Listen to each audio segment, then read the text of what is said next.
tour with right now, standing up for LGBT people. I mean, it's amazing, and more people need to do it, and more people need to be empowered, because it should be a non-issue at this point. We should just change the laws and move on. You know, there's more important things. We have to start worrying about that. Exactly, yeah, give it a round of applause. We have more important things to worry about, so. Like, there are some serious things coming up on the horizon. I don't want to get all Armageddon, but like, you know, like water and gas and natural resources and stuff. Like, we need to move past gay marriage quickly because we have some other problems on the horizon. There you go. I agree. So let's lighten it up a little bit. We got a couple questions from you guys and from Twitter. We're like, just a little bit, we're going to lighten it up. Guys, I have a knock-knock joke. What do we got? All right, so Taylor in the audience just turned 16, and she wanted to know what's one of your favorite memories from being 16.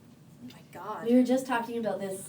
Actually, we were just talking about our 16th birthday because our birthday just happened a couple of days ago, and Happy belated thank you very birthday. much. And we were surprised backstage with a guest. The guest was a monkey, and I was so shocked. I've never been so surprised, except for on my 16th birthday, our 16th birthday. We were bad teenagers, and we were out misbehaving and doing whatever we were doing to celebrate our birthday, and. Then we had to go to work. And then we had to go to work on the Saturday morning, and we were very hungover, and we deserved every ounce of pain that we suffered that day. But when We mom counted down the seconds to Oh get my God. home because we were like, we can just go to bed. go to now. bed It's and done. just like zone out, and like I was so hungover, and we walked in. My mom picked us up from work, and we walked into the house, and it was a surprise birthday party. And I was like, With all the people we'd seen the day before, and they were all hungover too, and they're like, "Happy birthday!" our parents are like, you guys seem subdued. What's going on? But anyways, I have this like, I can remember every second of that party though, because we were normal teenagers, but we were in a kind of a bad spell. And I remember that party, because my parents had arranged it, we had to be good. You know, we couldn't like do what we normally would be doing at 16. So we played games, and everybody had bought us gifts, and it was like almost like a very like almost like kiddie kind of party, but we had so much fun, and then we had like a group sleepover, and I just remember it sort of was a throwback to what we would have Did you done turn when we over were a younger. new leaf after that? Is Absolutely that what the story's not. about? No, we did not turn over a new leaf, but I mean, we eventually did. But I remember thinking that we were so cool because we had turned 16. I seemed old. Now we're 33. And that seems really old. Yeah, so anyways, I loved being 16.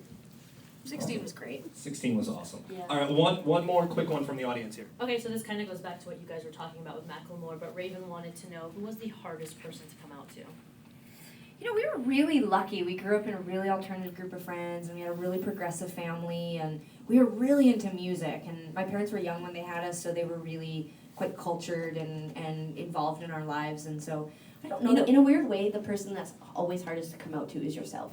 Yeah. Like, it's always hardest to finally acknowledge that internally. I speaking about 16, I mean, I had had those feelings and those thoughts and knew I was different for years before I was able to like internally say to myself, you know, I'm gay. Like I was like, I'm definitely gay. And that didn't happen until I was probably 16 or 17. And that's always the hardest. Everybody else seemed, you know, uncomfortable. Oh, it's the worst. I have to tell your mom. Ooh, it's so awkward. And, you know, like all of these things. But to me, once I accepted who I was, nothing was ever as hard.